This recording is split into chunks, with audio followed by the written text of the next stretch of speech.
sa mga nakaraan ay hindi ko masyadong binibigyan ng pansin kapag ka off-cam ay meron kayong mga jokes na hindi namamalayan na nagpapatutsada ka pala sa kasamahan mo. Kami naman ay laging magpapaalala. Ito'y paalala, no? Bilang magulang o bilang nangunguna, nagpapaalala ako sa inyo, sana sundin ninyo ako, no? Alisin ninyo yan, hindi kayo pupunto sa mga ganyan patutsada.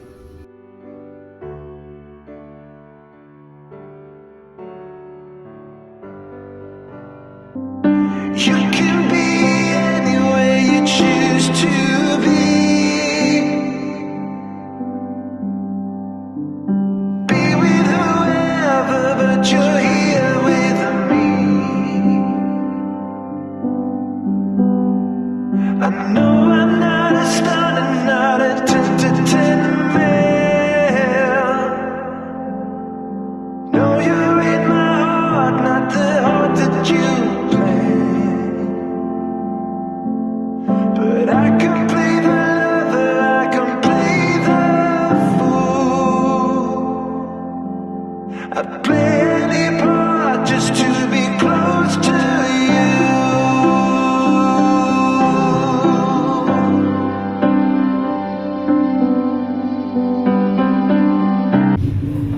So yan na, mapagpalang araw sa ating lahat, mga ka-business naming minamahal. Ay, talaga naman. Mga ka-business, salamat po ng marami sa inyong walang sawang suporta, no? Kaya sa bawat vlog din namin, hindi rin kami nagsasawang magpasalamat po sa inyo. Thank you so much po talaga. Thank you po. Alright, so ayun po mga ka-business, yung vlog natin ngayon ay actually ito ay meeting, no? Kasi meron tayong mahalagang pag-uusapan na syempre para sa kapakanan ng kabuuan ng ka-business family naman, no? Para mas lalo nating may improve yung ating ginagawang mga pag-vlog sa araw-araw at syempre yung ating personalidad, no? Yung ating gawi ay manatiling nasa ayos dapat. So yun po mga ka-business aming minamahal, gusto ko lang pong sabihin sa inyo at saka dito sa aking mga minamahal na kagwang na meron tayong mga pagbabago sa mga naging patakaran sa nakaraan at dapat lang na ito ay alam ng ating mga mahal na viewers para maging sila ay magsilbing kumbaga tagapagpaalala kapag halimbawa meron isa sa atin na nakakalimot batay dito sa ating mga mapagkakasunduan. Yan. Ano po? Ay, sorry. Ay, sorry, mahal. Apakan yung paa. Ang ganda pa naman ng paa ni Mrs. Ka-Business. Oh. Kita mo, grabe. Parang luya. Grabe ka naman nakang dyan. Pinikis mo nga yan eh. Oo naman, syempre. So ngayon ganito, syempre, hindi ko naman kayang i-monitor kasi lahat kayo pagdating sa tinatawag na kung ano yung inyong mga ina-upload sa inyong mga YouTube channel. At aminin man natin sa hindi, maging kayo, hindi nyo na rin naman namomonitor yung mga uploads ko rin, maliban kung kayo kasama rin mismo ron sa vlog. Diba, no? Opo. Alright. Kasi syempre, kumbaga sa may kanya-kanya tayong pinagkakabisihan ng mga sari-sarili nating YouTube channel. So, ito ay guidelines, no? Alright. Unang-una ay dapat magsipag pa kayo sa inyong mga pag-upload. Kung kaya nyo magdalawa, di magdalawa kayo. Boy, Di ba? sampo ako bukas siya. Hindi ka nga minsan makaisa. Joke lang yan. Hindi, ang ibig ko sabihin ay sipag-sipag kasi sabayan natin yung pagkakataon maayos na lahat Opo. di ba? Maayos na ang lahat. So, walang dahilan para panghinaan kayo ng loob ng mga kagwangs. Okay? At merong inaantok po. Susul. Nagsisimula pa lang Gusto ko tayo. ng kape, te. Sorry. Take two. Walang take two rito. So yun na natuloy tayo mga kabisnes naming minamahal. Yung inyong pag-upload ay kung kaya ninyong gawing dalawa, kung kaya ha, gawin nyo. Walang ano, ibig sabihin ay kung dati-rati ay meron tayong napagkasunduan na alalay lang muna sa pag-upload, at least isa lang muna sa inyo. Ngayon ay malaya na kayo na mag-upload kung ilan yung kaya nyong i-upload na video sa loob ng isang araw, no? Malaya na kayo. At mas marami, mas maganda. Uy, sarap ako. Okay? Ha? Isip eh. Oo. Kasi po, kung bakit po ganito ang aking sinasabi sa kanila, kasi nakita ko po mga ka-business, yung isa nga hirap na eh. Di ba? Nakikita ko yun eh. Alam niyo kung bakit? Dahil, yung alab, inukulang kayo sa alab ng inyong damdamin sa tinatawag na pagsisikap. Kapus na kapus kayo doon. Ang tanong ko, bakit? Hindi niyo ba gusto yung inyong pagiging isang vlogger na ang obligasyon ay kailangang mag-upload, magsipag sa pag-upload? Gusto yan. Gusto, kaya lang kasi Mahirap mag-isip ng iko-content. Yes. So yun. okay, ano pa? Kaya lang kasi Ayun nga din, ano din yan, yung napag-usapan din na yun, na isang upload lang din sa isang araw. So, kami, sa amin lang ni Bayan na ano part, ano lang, iniisip lang namin may upload kami bukas isa. Ayun.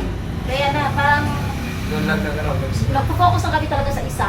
okay. So, ibig sabihin, kaya pa pala. Yes. May ibubuga pa. Opo. Okay, good. Okay, ano pa? Kaya naman niya mag-upload ng dalawang beses sa isang araw. Okay. Basta ano lang, putol-putol lang din sa pagka nag-i-edit, siyempre masinsin. Anong sa pag-i-edit? Ibig sabihin ay kinakapos sa oras na pag-i-edit. Pero kung i-all throughout, kaya. Kumbaga, discard nyo na yun, no? Discarded. Kasi syempre, ikaw naman ang vlogger. So, ibig sabihin, ikaw ang nakakaalam ng mga eksena o tagpo na isasama mo ron sa video mo. Kasi usually, pagka ako nagpa-vlog ay, di ba no? Halos wala na akong ginagawang editing. Ano na lang, background music at saka, di ba, pinagdudugtong ko na lang. Dahil, para mas mapabilis. Hindi kasi marapat na pagkalimbawa kayo nagpa-vlog na hindi nyo binabantayan yung mga nangyayari o sitwasyon doon sa video mo. Kasi halimbawa meron tayong mga jokes na minsan ay hindi angkop sa mga, siyempre kukonsidera natin may mga minor din na nanonood, yung mga apo ng ating mga talagang masugid na mga taga-subaybay nanonood din. Yung mga jokes natin na minsan ay hindi angkop, ay pasensya na po kayo mga kabisnes, minsan may lumulusot, no? Na minsan nababasa nga natin sa comment section. Salamat sa inyong paalala. So ako, ang ginagawa ko pagka ganun mga kabisnes, ino-off ko muna yung cam, pero hindi ko sinisira yung moment natin. Off ko muna yung cam. Yun ay paraan ko para matandaan ko kung saan banda yun. No? Para madali ko siyang hanapin pagka mag-i-edit na ako. Hindi mo na kailangan pakinggan saan ba rito sinabi ni Purno na, di ba no? Hindi na, i-off ko na yung cam para, Yun na yung dulo. yes, doon ko na banda sa dulo hanapin, madali na. Na, okay, sana nakatulong niya kahit na papaano. Okay, ano pa? Pwede mo. Yung, siyempre kung halimbawa 2 beses tayo mag-upload sa isang araw, paano naman po yung oras magkasabay-sabay? Okay, magandang tanong. Salamat kay Damo. Dati-rati ay meron tayong mga napagkasunduan na oras ng pag-upload, no? Ngayon wala nang oras, bahala kayo. Basta ready na yung upload niya. Pwede kayong sumabay sa akin ng upload. Basta rin, alimbawa may upload na, ready na, naka-private na siya, pwede nang i-public yun na.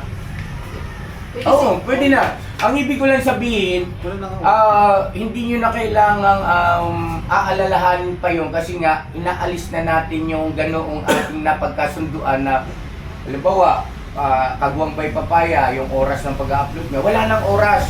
Basta kung magkasabay-sabay tayo, hindi magkasabay-sabay. Yes, okay. Kasi, kung bakit naman ginawa ni Kuya yon doon sa mga nakaraan na isa lang muna ha, na-upload sa inyo bawat araw. At ito yung mga oras ha, kasi bahagi yun ng aking ginagawang pag-o-observe. Nag-o-observe ako kung ano ba ang resulta, kung ano ba mangyayari. So ngayon, eto, dahil doon sa aking ginawang obserbasyon, napatunayan ko na walang kinalaman ng oras. Kahit anong oras kayo mag-upload, viewer pa rin ang masusunod kung panonoorin ka o hindi.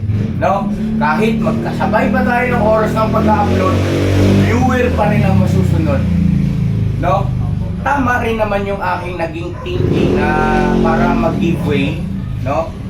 Sa bawat isa sa atin, sabihin ako, may oras din ako, di ba? May oras din ako sinusunod. Pero, andun yung katotohanan na viewer pa rin ang masusunod. Batay sa kanilang availability, kung halimbawa ay siyempre free yung time nila. Wala sila sa trabaho, wala nga naman nasa opisina sila di ba? No?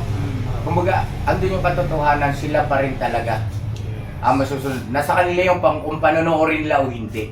Okay? So wala, tapos na tayo na, wala nang ganoong klase ng kasunduan. Malaya na ang bawat isa sa inyo.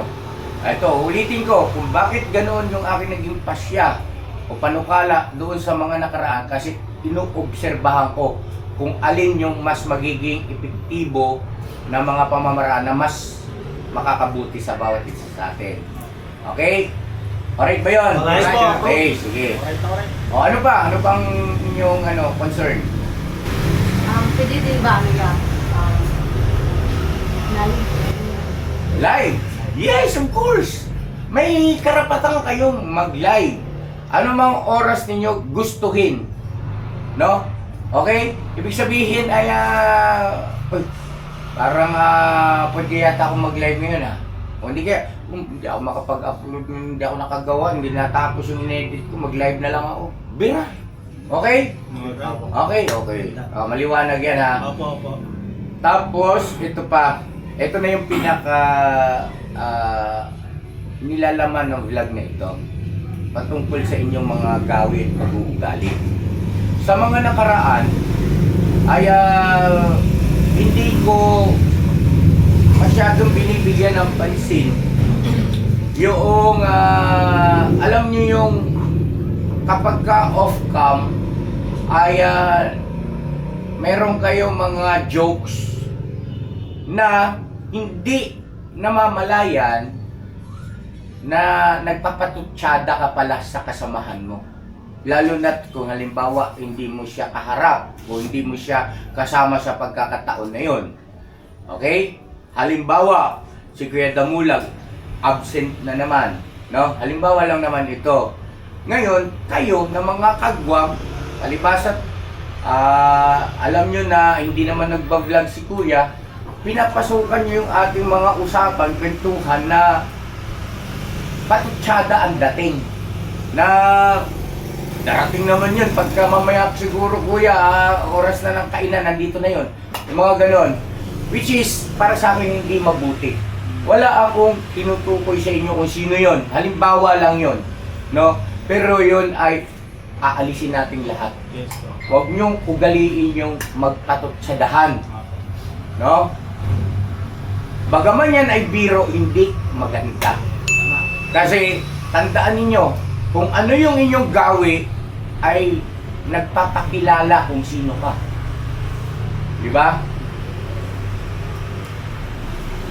Ito ha, huwag naman sana ang ikalaki ng ulo mo lakay. Si Stong ay proud ako sa kanya pagdating sa tinatawag na hindi yan nagpapatutsada sa inyo kahit wala kayo. Si Stone kahit wala kayo, hindi yan nagsasalita ng masama o kahit na biro na para yung kasamahan niya ay mapapatutsadahan. Hindi siya ganun. Oo. Pero yung iba sa inyo ay mahilig sa ganun. Patutsada, joke, dinadaan sa joke.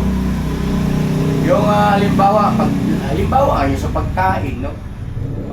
Pasensya na kayo mga ka-business sa mga nakaraan ay hindi ko masyadong napagpukulan ng pansin yan. Pati ako ay natatangay rin, nakikitawa. Ngayon, salamat kasi na-realize ko na hindi maganda yun. Lalo na sa ating samahan. Ang totoo, binulay-bulay ko eh. Yung mga patutsadahan na yan ang nagiging sanhi kung bakit nagkakaroon ng hindi pagkakaunawaan at lumalaki. Yung ika nga ay nagiging gulo pa minsan. Kaya itigil nyo na yan kasi hindi kayo makakapuntos. Na ibig sabihin sa ganyang ginagawa ninyo ay ibig sabihin may aangat mo yung sarili mo, mas magiging angat ka sa mga kasamahan mo sa paningin ni kuya at ni ate. No, hindi. Demerits pa nga yun eh. Kasi nag-o-observe kami palagi sa inyo.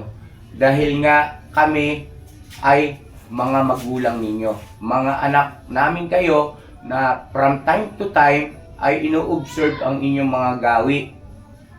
At kami naman ay laging magpapaalala. Ito'y paalala. No? Bilang magulang o bilang nangunguna, nagpapaalala ako sa inyo, sana sundin ninyo ako. No? Alisin ninyo yan, hindi kayo pupunto sa mga ganyan patutsada. Istong very good. Huwag lalaki ulo mo lakay ha.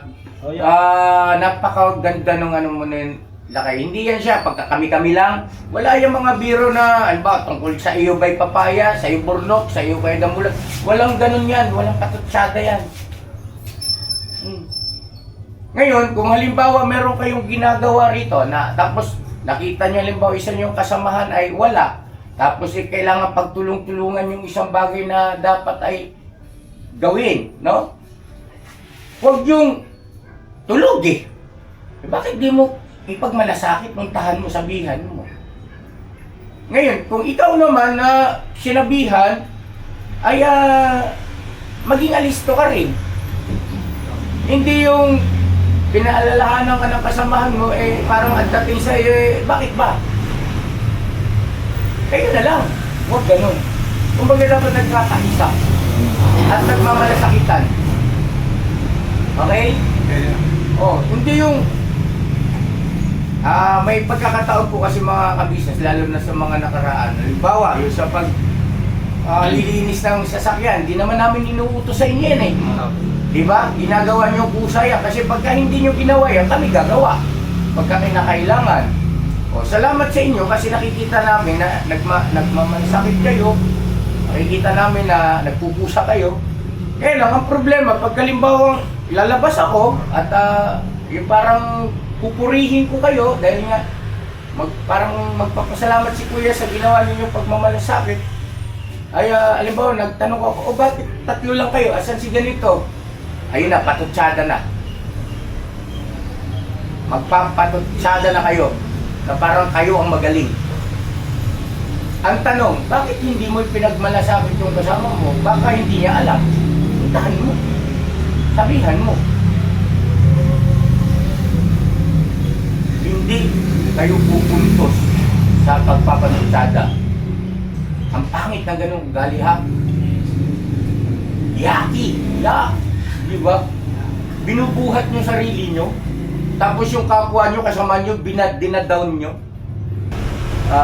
Negative sa amin yung gano'n. Kung meron sila po pinarating, oo, pakpigan natin. Pakpigan naman eh. Pero, ang ano dyan, yung wala kang papaligan. Kumbaga, nandun ka pa rin sa ikakaayos ng bawat isa. Kung yung sinasabi ni Papa, kahit anong patutsada mo dyan, or pagpipili sa sarili mo, andun pa rin tayo, lalagay pa rin tayo dun sa tama. Diba? Sa matuwid. Kumbaga hindi tayo yung sinabi niya, aayon din si Papa at saka si Kamis. Oo. Akala nyo yung aayunan ko kayo? Pakikinggan natin. Oo, hindi. At saka isa pa, yun nga po, baka magkaroon ng ibang interpretasyon, no, mga ka-business. Lilinawin ko lang ha. Hindi ibig sabihin nun na kapag kayo mayroong pinarating sa amin na negatibong nakita nyo sa inyong kasamahan ay hindi na namin kayo papakinggan. Ang sinasabi ko rito, yung patutsada, quote and quote, no? Pasaring, no? Iba yun sa sumbong o pagbibigay ng impormasyon. Yung pagbibigay kasi ng impormasyon ay andun mararamdaman mo yung malasakit eh. Na yan, nga pala, nakita ko si ganito, ganito yung ginawa, di ba yan, may billing ka sa amin na hindi dapat gano'n. Kami lang ang kausap dapat. Hindi yung nagpapatutsada kayo na nagiging tampulan pa ng asaran, ng katatawanan. Gets nyo? Halimbawa, pang ilang pagkain mo na, pang ilang platong na yan, pang anim mo na yan sagwa, no? Pasensya na kayo ha, kailangan kong, kasi kung hindi ko naman ito gagawin isasama sa vlog, yung ganito pag-uusap natin, napapagkamalan ako ng ibang mga viewers na walang pakialam sa bagay na yon, na hindi kayo tinuturuan, no? Huwag ganun, itaas natin yung ano, no? Ngayon, kung ikaw ay talagang totoong concern at nagmamalasakit doon sa nakita mong maling gawin ng iyong kasamahan, sasabihin mo sa amin yan ng nakabukod, no? Para kami naman, papatawag namin at kakausapin din namin ng bukod, no? Okay? Itigil yung patutsadahan. Ano pa? So, iwan na natin yan. Meron kayong gusto pang dapat matalakay natin dahil sa itong taong 2026 ay lubos kaming umaasa ni ate ninyo na mas lalong mapabuti yung relasyon ng bawat isa, mas lalong makatotohanan, no? Totoong pagmamalasakit at dapat manatili na nagkakaisa tayo sa lahat ng bagay, no? Walang masama kung halimbawa mayroong sinasabi si Kuya tapos nagkataon na disconforme kayo, na sabihin nyo rin sa amin para mapag-usapan natin at magkapaliwanagan ang bawat isa. Kami ni ate ninyo ay nananatili ang aming respeto sa inyo, sa inyong karapatan, no? Bilang nangunguna ay hindi dapat na ako lang ng ako. Dapat kayo ay meron ding bahagi na isinishare. Nag-iisip din ba kayo? Kumbaga meron din kayong suggestion. Oo. Meron ba? May yung panukalan, may tingin nyo ay hindi pwede sa ganon. So, kailangan din namin, syempre, yung Opinion panig ninyo. nyo na kailangan din ganito yan eh. Kasi ganito mangyari. Kung okay na sa'yo, yeah. Kasi Yes. kami, sa mga anak namin, bago din kami mag-desisyon ng kami ng dalawa, kinakausap din natin Kinakausap sa mga namin. anak namin kung ay sang-ayon ba sila o hindi. Ganun din kami. Kailangan din namin, syempre, yung opinion nyo, yung kung ano yung mas makakabuti sa dapat nating gawin. Huwag tayo yung parang wala tayong pakialam. Okay. Na yung huwag sabi na, ay, bakit si Kuya, i-decision niya yun. Hindi. Open tayo dyan ha. Open tayo. Basta lang ay andoon lagi yung respeto. Ha? Okay? Ano pa? Lakay? May gusto kang i-share, Lakay? Yun sa akin lang naman na napakaganda nga ng naging pag-uusap natin to kasi bagay na na-share ka na naman ulit para sa hindi lang para sa isang individual kundi para sa atin lahat. So yun, open communication always sa atin lahat. Yun lang. Yun, siyempre salamat sa ganung decision mo at talagang makakatulong po sa aming lahat. At malaking tulong po yun. Okay, kayo mo. So, wala. Salamat din po kuya na malinaw ka rin sa akin yung mga sinasabi mo. Lahat po gagawin ko po yung Si Kuya Damulag ay hindi rin niya nagpapatutsada. Hindi siya mahilig sa gano'n, no? Walang patutsada si Kuya Damulag. Good yun. Kay Kuya Damulang, ito masasabi ko kay Damo, 2026 na. Sana kung paano na itong mga nakaraan ay alright ka, no?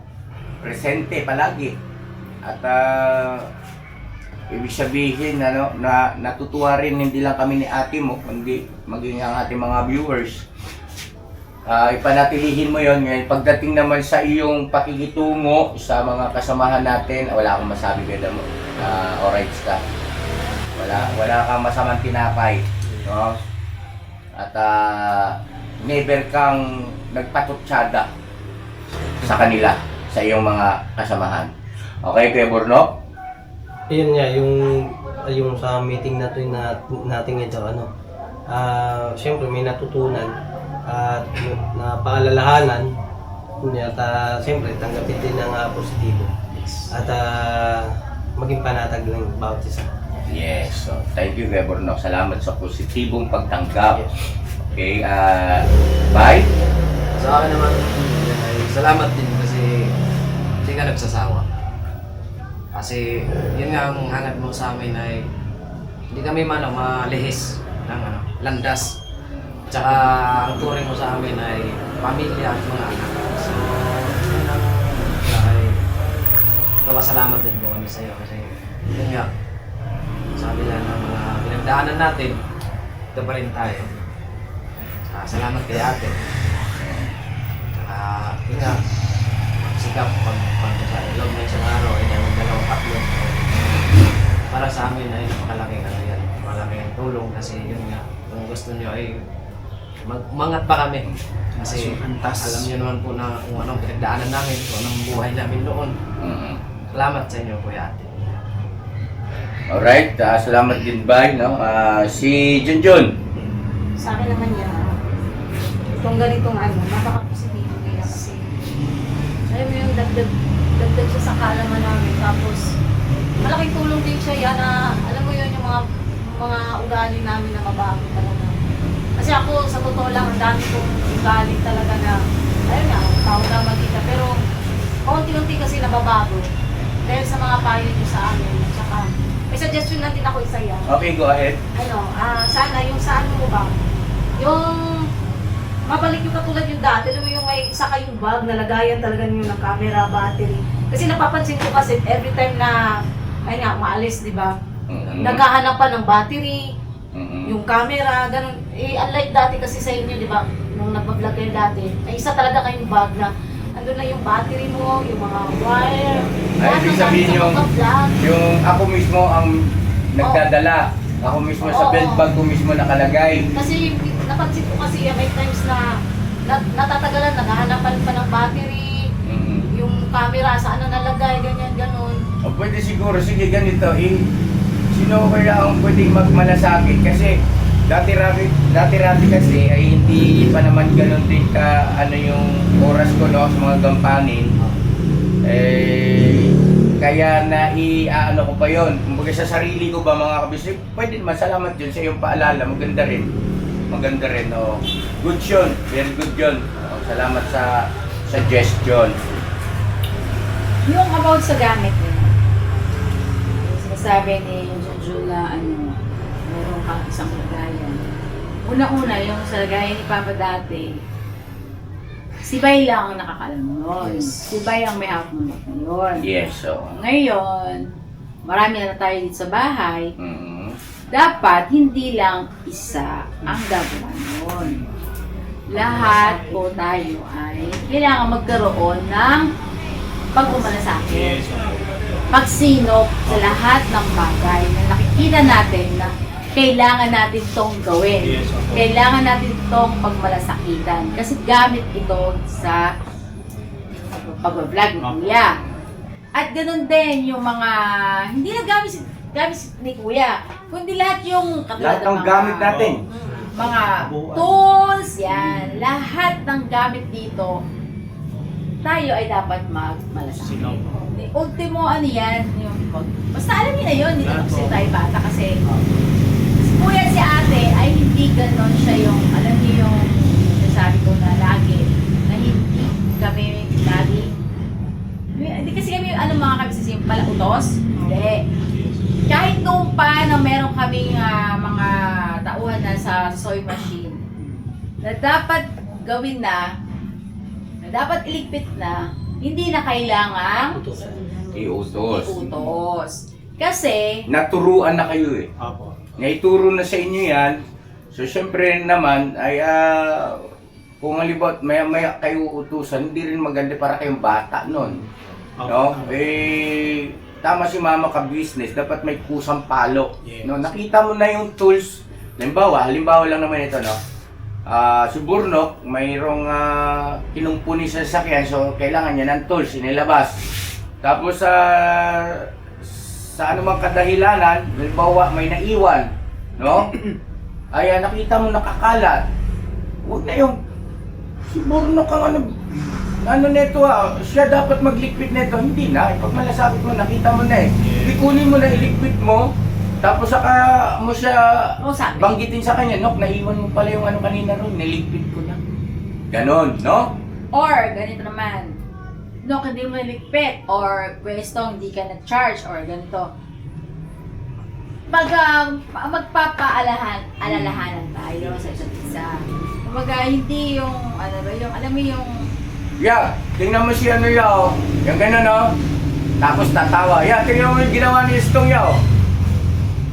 Di ba? Ayun na naman, no? Ang tawag kayo ng gano'n. Wala kayong, ang gusto ko rito, totoong pagmamalasakit. kumbaga hindi tayo maghahanap ng butas ng isa para Yes. hindi sira ng isa. Oo, no? Para lang ikay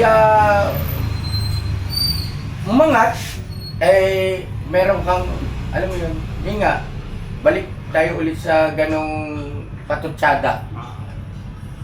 Kasi ganun din naman tayo. Pero, kung ang dating mo sa akin, yan nga pala, yung tools kanina, nahiwan ni Burnok, niligpit ko na lang yan. Ikaw nang bahala ba, para sa sunod hindi niya makalimutan. Yun ang malasakit. Diba? Tapos, pagpaparating mo sa akin, andun yung damdamin. Hindi yung, yaw! Tingnan mo, yaw! May pangungutya kasi. Di ba? May pangungutya, magkaiba. Although, same thing na impormasyon ang pinarating mo sa akin, pero magkaiba ng dating. Okay? Kaya sana maging malinaw yan, ha? Yun lang yung akin lang, gusto ko lang din, ma-maintain natin yung basta nyo sa isa't isa ay yung magmalasakit sa lahat ng nakikita na bagay na kailangan na gawin, ay gawin na. Or pwede naman kayo mag-usap sa isa't isa. Kumbaga, magkaroon kayo ng ano, eto sa'yo, eto akin. Tapos ito nga pala, pakiusap ko sa inyo kasi obserbahan ko kayo sa bagay na ito na napagkasunduan natin. Agree naman kayo lahat, ano? Okay. Naiwasan na yung patutsadahan, ano? Yes, po. Agree naman kayo kasi sa ikabubuti naman natin yan eh. Ngayon, ganito, pwede ninyong sabihin sa amin kung merong gumagawa pa rin ng ganon. No? At makakaasa kayo na hindi natin siya ipapahiya, kundi kakausapin namin ng bukod, ipagmamalasakit namin. At tuturuan pa rin natin, no? Hindi natin siya yung bang kistahin ni Kuya na tapos magpapahiya, hindi. Kakausapin ng bukod at ipapaunawa sa kanya. Magtuturo pa rin, ha? Kumbaga, tingnan natin na sana nasusunod natin yung ating mga napagkasunduan na pag-usapan. Okay? Yeah. Okay na ako, mga ka-business namin minamahal. Nga po pala, bago tayo magtapos, meron pa bang gustong may sabihin? Bago Ano? tapusin yung vlog? Wala na po. Wala na? Okay. Ay, congratulations doon sa bagong bisikleta ni Ace. Ayun po. Salamat po. Ay, Ma'am Grace, thank you so much. Ma'am Grace. Yan, maraming salamat Thank po. you, Kuya. Aray, Papa din. Salamat po. Pasaya niyo po yung bata. Apo na rin namin yan. Mga anak na mga kagwang ito, yung bisikleta kaganda na eh. Ang ganda ng ano yun. Ano siya pa tawag dito sa ganyang pintura na Anay finish? Hammer. Ay, ang galing talaga. Hammer type or hammer finish. At ito pa mga ka-business, meron pa kayo isa. Huwag niyong isipin na kapag siya ay nagsalita sa amin, siya ay sumisipsip. No. Wag ganun na. Kumbaga tayo dito ay parang ano na rin yung mga anak natin na gusto natin sa ating mga anak ay Pantay. Yan. no? Wala tayong favoritism. Walang favoritism. Yun. Opo. Kaya mga kagawang pasensya na kayo. Noong ko pa ito sinasabi, wala talaga akong paborito sa inyo. Noon pa yan. No? At yung patungkol sa pagiging panganay na kagwang, walang pagtatalo. Si Bay naman talaga ang unang naging kagwang. Opo. Walang pagtatalo ron, mga ka-business. Pero hindi ibig sabihin si Bay ang paborito. Ayaw ko po ng may favoritism. Kahit sa sarili kong mga anak, wala akong paborito. Lahat sila paborito ko. Pantay-pantay. Okay? At saka meron pa, tulad yun, si Bay, di ba? Sinampol mo. Diba? Tapos si Junjun. Si Junjun ay mahilig magsumbong niya kay ate. Hindi, kahit nagsusumbong po yan, porke nagsumbong yan, pakikinggan ko na. Si Paniniwalaan ate, na. Oo, paniniwala. Si ate po at si kuya ay Binabalansin mo na yan. hindi yan basta-basta. Alam niyo na po yun. Hindi na tayo yung, alam mo yung sinasabi nila na may kinakampihan. Kilala naman kami sa ate. Sa ang banda, di ba? Yes, Kumaga tama po. tayo, alam niyo na yung kung ano yung tama't mali. Dapat ituwid. Yes. At saka ito ha, yung mga issue na tapos na, huwag niyo nang pag-usapan. Okay? Opo, tama. Yung mga issue na tapos na, huwag niyo nang pag-usapan. Lalo pa nga alam niyo na magdudulot, marirefresh na naman yung sakit. Lalo na kay ate ninyo. No? Na sensitibo. Lalo na yung kanyang kalusugan. No? Isaalang-alang natin. Tapos na yun eh. Masaya na tayong lahat. Masaya na tayong lahat. Okay? Opo. Sana maliwanag na yan. Asikasuhin ninyo ang inyong sariling ikauunlad. Yes. Okay? Opo. Asikasuhin niyo yung sarili niyo po. Joke. So yun na mga ka-business, salamat na marami. Alam ko na kayo ay meron ding mga obserbasyon. Please po, feel free to comment po mga ka-business. Kung meron man akong nakalimutan na dapat ay naisama sa natatalakayin na pag-usapan, ay pakipaalala niyo po sa amin. Salamat po muli ng napakarami at abangan niyo po itong mga darating na araw, yung pagbisita, pagpunta namin sa kila Idol Japper Sniper. Yun. At para imbitahan at kinukuha po kasi siyang ninong ni Papa Din sa kanyang nalalapit na kasal, ay gusto ko po personal siyang kausapin, ano po mga ka-business. At gayon din, abangan nyo rin po yung pagpunta namin kila Kuya Val, mga ka-business namin minamahal, para din personal din namin kausapin dahil gusto rin namin na siya ay isa sa mga magiging ninong, no? At ganoon din kila sa mga kalingap, no? Nandun sa dahit po, mga ka-business sila kalingap ra. At mayroon pa pong isang kaabang-abang na talagang ikasosorpresa ninyo mga ka-business na pupuntahan, no? Pupuntahan din namin, di ba ma? O yun, so ito ay maaaring hindi nyo talaga inaasahan ito, pero mga ka-business mangyayari. Abangan nyo na lang po. Excited na rin kami. Alright. Salamat. Oo. Opo. Basta po tayo ay ano yan sa ating mga kagwang, mga and ang ate ka-business at saka kakuya ka-business ay mahal kayo lahat. You can be any way you choose to be.